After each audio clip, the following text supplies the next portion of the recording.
What is up, everybody? Oh boy, it's week 2.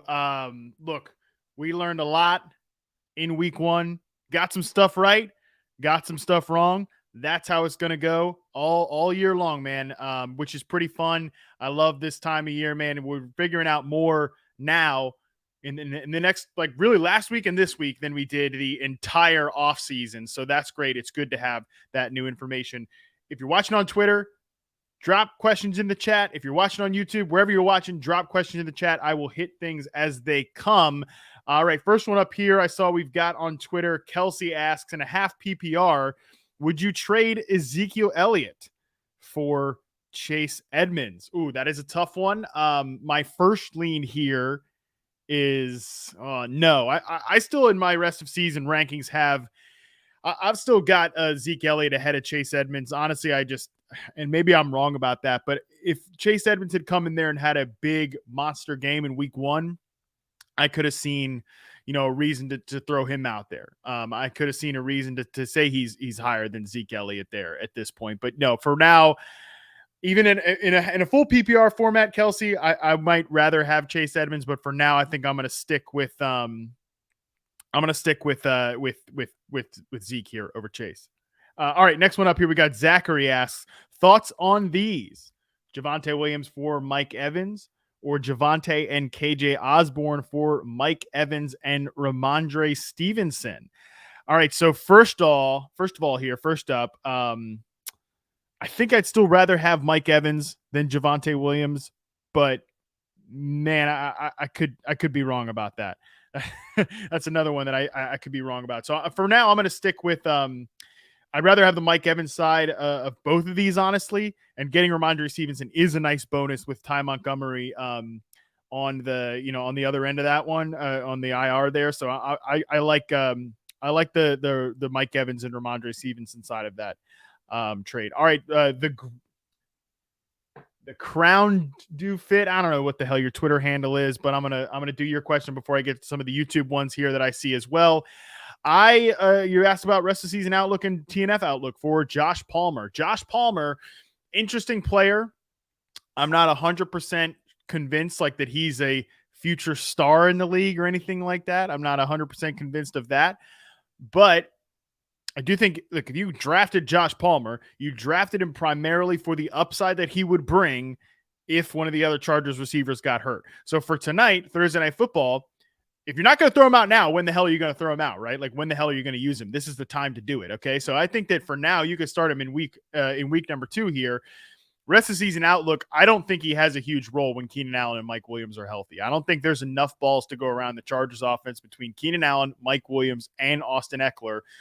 And I think Gerald Everett's going to play a bigger role than basically everybody imagined. If you're watching this show, you should listen to the Yahoo Fantasy Football Forecast, especially the episodes we have with Austin Eckler every single week with Eckler's Edge. He's been talking up Gerald Everett. Justin Herbert came on the show and talked up Gerald Everett. He's going to have a big role, and I think that is probably the thing that's going to be holding Josh Palmer back from like a rest of season standpoint. But he's a good guy to have on your bench. Yes.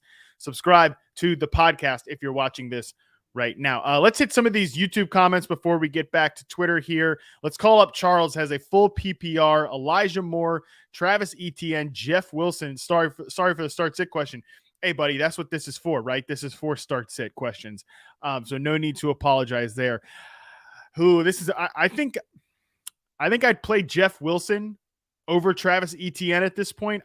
James Robinson might be a guy that, from a rest of season standpoint, we're going to have to rank ahead of Travis Etienne, which is pretty surprising considering what we thought we'd get out of Travis Etienne in this season. Like, by the way, I said this on the podcast with Andy today, so check this out. It'll go up tomorrow morning. I feel like all of the running backs, like Travis Etienne, Tony Pollard, even Aaron Jones, and I'll wear the Aaron Jones one. All these running backs were like, oh, they'll catch a ton of passes and that will elevate their fantasy floor and ceiling. It feels like all those guys we've gotten totally banged on, at least through 1 week. So obviously things can go differently, but I think with Travis Etienne, he's not a guy that I think is playable as an RB2 at this point. I'd probably rather start Jeff Wilson. And then it comes down to Elijah Moore, Jeff Wilson. Frankly, Charles, I think this is a ceiling or floor debate. Elijah Moore, I do think, has a higher ceiling. I think he can go off against this Browns defense. He ran the most routes on the team last week for the Jets. It's just, it's a freaking Joe Flacco offense, right? That's still going to be the case here. So I think you're just looking at a ceiling versus floor debate there. Let's move on to the next one. Mac asks us on YouTube, is Juju a better play than DJ Moore this week in a half PPR? Yes. I'm a fan of Juju this year. This is the first year I drafted into Juju kind of aggressively. Look, I think he didn't go crazy in the stat sheet in week 1, but the routes run was there. He's right up there with Travis Kelce. I think will be the number 2 target on this team.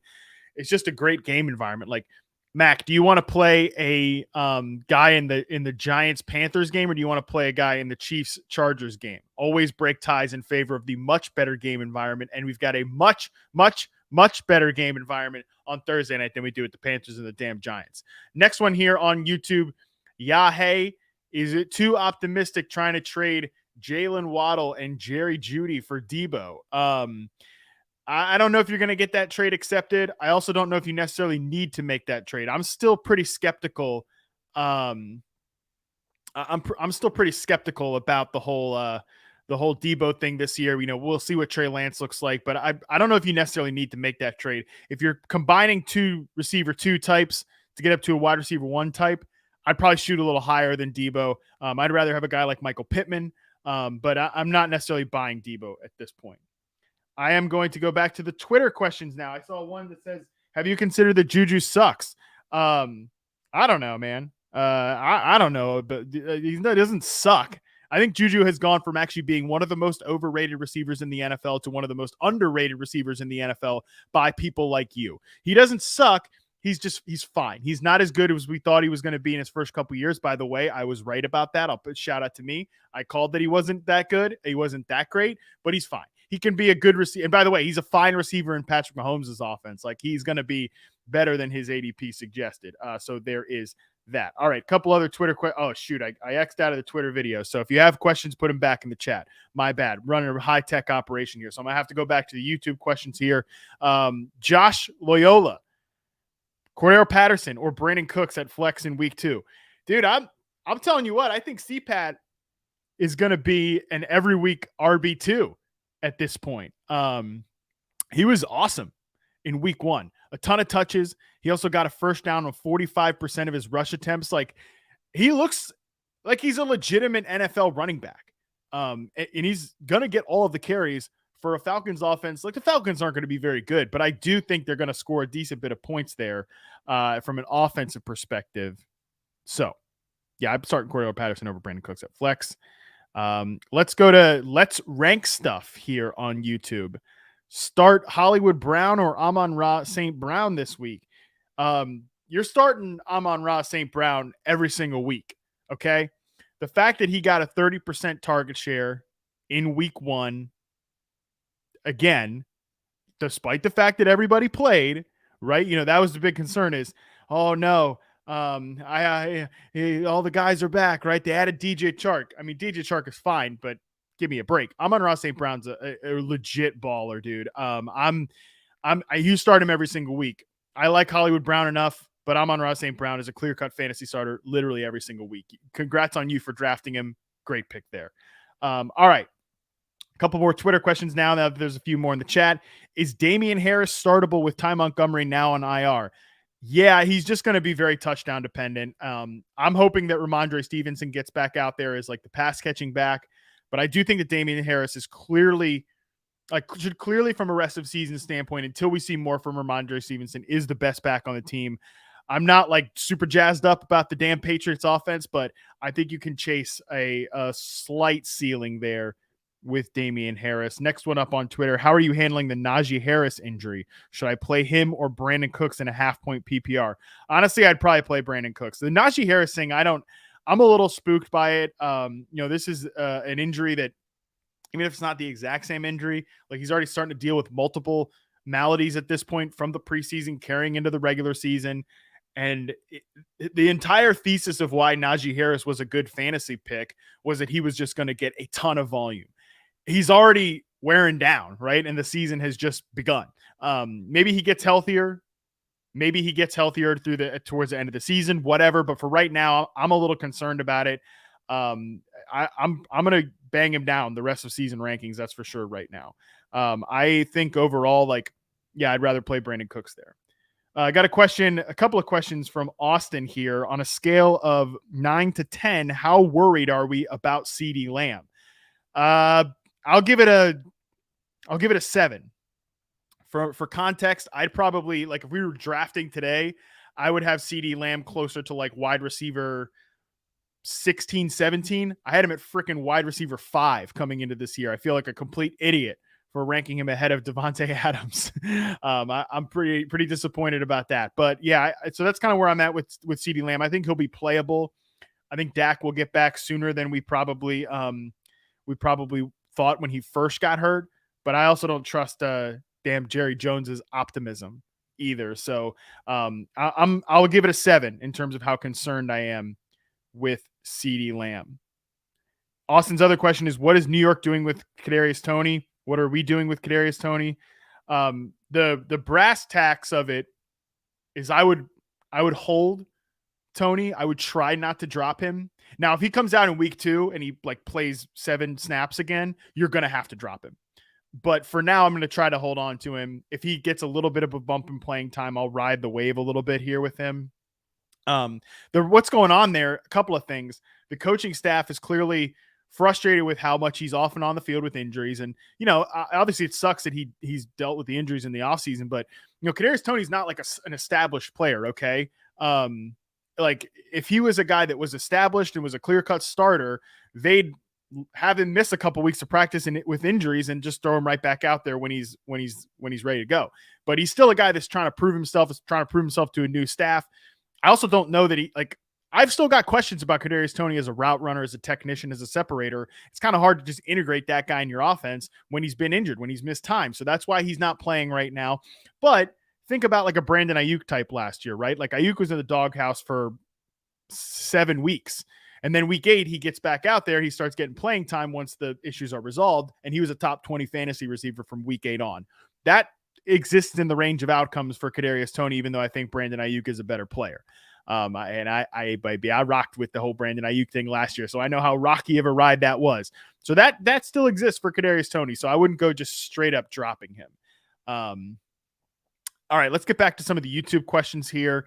Albert asks us, would you start Henderson over CEH this week in a half-point PPR? Gotten this question actually a couple times today. I think I'm ranking Daryl Henderson ahead of CEH. And I know that Daryl Henderson's not the most trustworthy player. I know I just said hey, in a good game environment, you want to be playing your Chiefs guys. You want to be playing your Chargers guys. But at the same time, Daryl Henderson was the clear-cut RB1 for the Rams. Cam Akers is clearly trying to make up ground there. He's obviously behind right now. He's obviously gotten some not favorable reviews from the coaching staff. I think for now, we ride with Daryl Henderson until the wheels fall off on this thing. We ride with Daryl Henderson until the split becomes different. And I don't think the split is going to be different from what we saw in week 1 to week 2. And this is a just much better offense, a much better matchup, huge home favorite for the Rams with the Falcons coming in. I think Daryl Henderson can be an easy top 15 back this week. And I think CEH is probably more in that 15 to 20 range. So I would go that direction. Couple other, let's go all the way down to Paul here on the YouTube questions. Half PPR, ETN or Zeke. I'm going Zeke over ETN here. I know, man. It's tough with Zeke right now. You're kind of banking on touchdowns with Zeke Elliott and gross because this Dallas offense is not going to be scoring a lot of touchdowns. So I know that's kind of gross, but I mean, with ETN right now, James Robinson just looks like the better back, which is so surprising because he's coming off a late season Achilles tear. I was not expecting him to look that good. So there's that. I'm gonna ride with Zeke though on the touchdown front here and just kind of hope. I don't really love either of these backs this week though, so it could go either way. I saw a couple questions on Twitter. I'll take these ones now too. Dr. Mr. Sir, Cortland Sutton and CEH for Devonte Adams. Yeah, that's a freaking smash for Devonte Adams. If you can take two kind of pieces like CEH and Cortland Sutton. And I think those guys are fantasy starters for the most part. But like CEH is probably a mid to low end running back too. I think Cortland Sutton is a mid to low end 2, maybe even a high end 3 in a couple weeks is where we might be ranking him.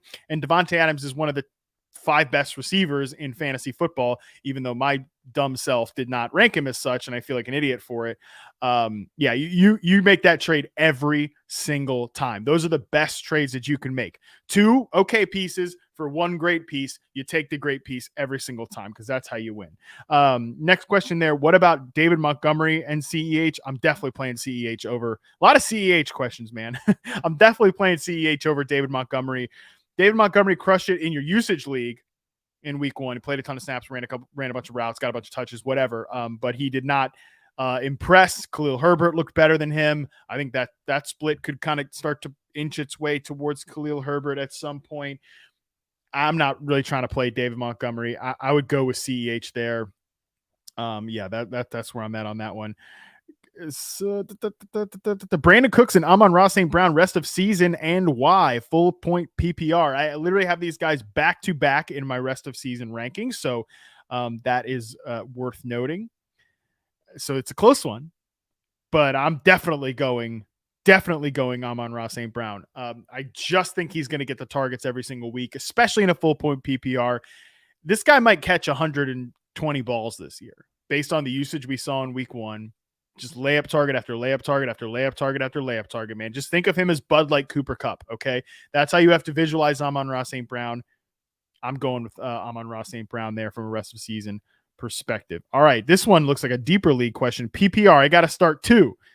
Devontae Smith, Chris Olave, Garrett Wilson, George Pickens, or Nyheim Hines.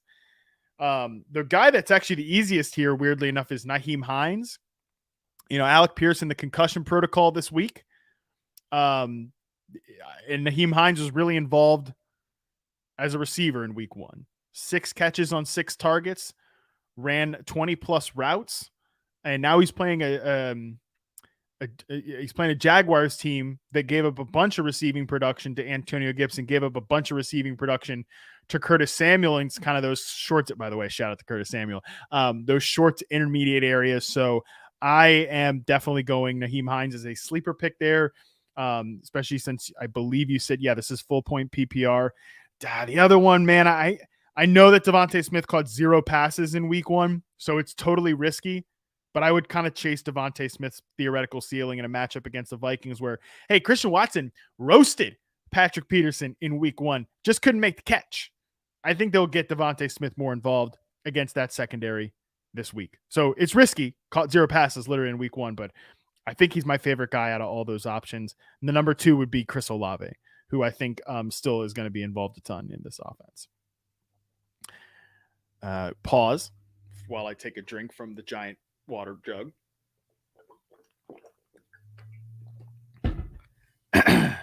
All right, back to it. This comes in from the Delau 1. You guys with the Twitter handles, it's hard to read sometimes. Do you still believe in Darnell Mooney? # panic mode on. Yeah, man, I still believe in Darnell Mooney. I think he's gonna be fine. It just depends on what you view him as. I think he's more of a like a high end 3 than a wide receiver 2. I think that's kind of how you have to view him. He's going to be volatile week to week. I think the volume will be there more, though. I think it'll be there more than it was in week 1. So I'm still believing in Darnell Mooney. I think he can have a decent game here against the Packers. It was a little fluky, guys like freaking Equanimous St. Brown and Dante Pettis getting loose for touchdowns in that secondary. I don't think that's going to happen most weeks. I think it'll be Darnell Mooney more often than not. All right, let's jump back to some of the YouTube questions here. Jason G asks, in a non-PPR, DJ Moore, Terry McLaurin, or Michael Thomas? I'm leaning Terry. Jason, I'm leaning Terry as well. I know he saw like only 4 targets. He kind of fell behind in the pecking order a little bit, but he's still clearly the number 1 receiver there in Washington. I love Jahan Dotson. You guys know, you should know, I love Curtis Samuel. Both those guys are legit ballers. But Terry McLaurin is still the clear-cut alpha here. He's still the clear-cut number one receiver. And this matchup against the Lions is pretty juicy. Honestly, I just think that you should be happy that these other guys had these big games. Even the pride of Lynchburg, Virginia, Logan Thomas was out there having a pretty decent snap share, stuff like that. This offense is going to be good. And it's a really, really good setup here against the Lions, who have also a good offense. That's going to be a fun fantasy game there.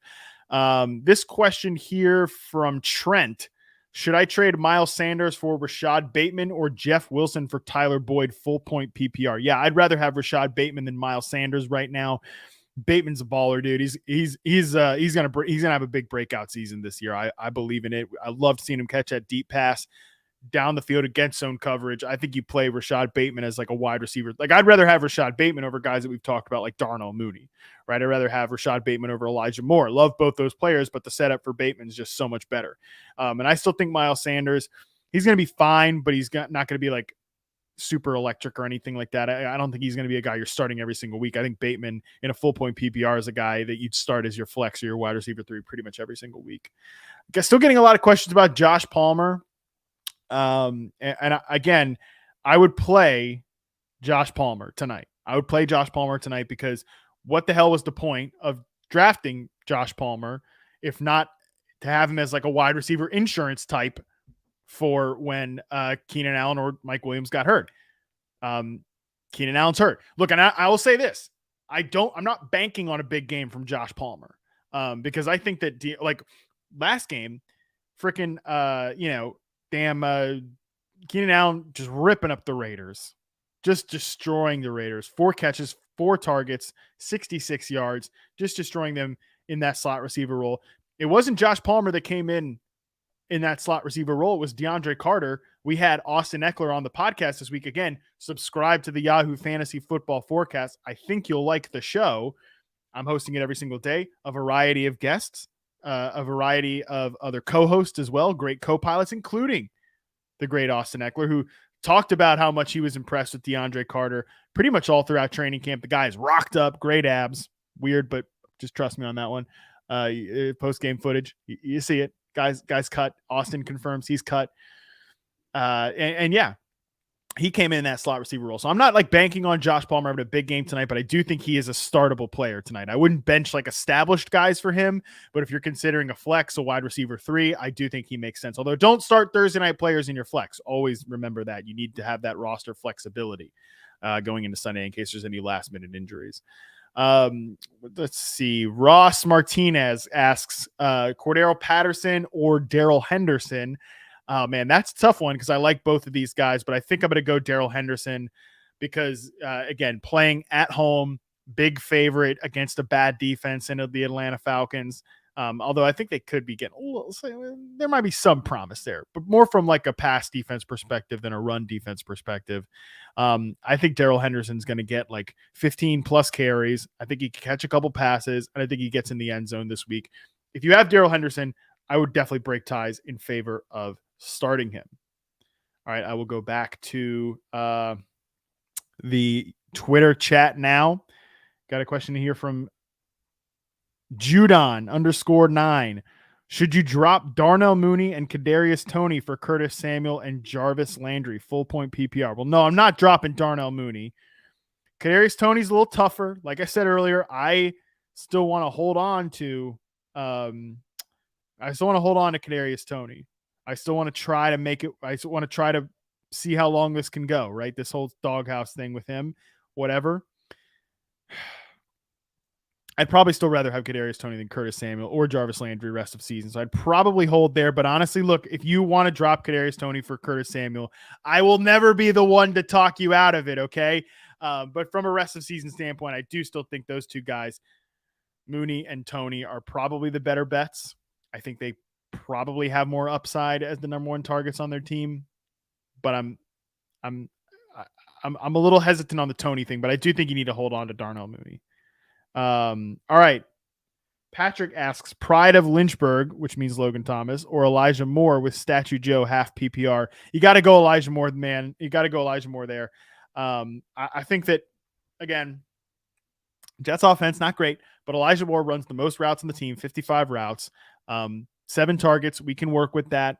This probably should be a friendlier matchup. Although at the same time, man, like Myles Garrett and the boys going against that offensive line that has just lost so many players in training camp.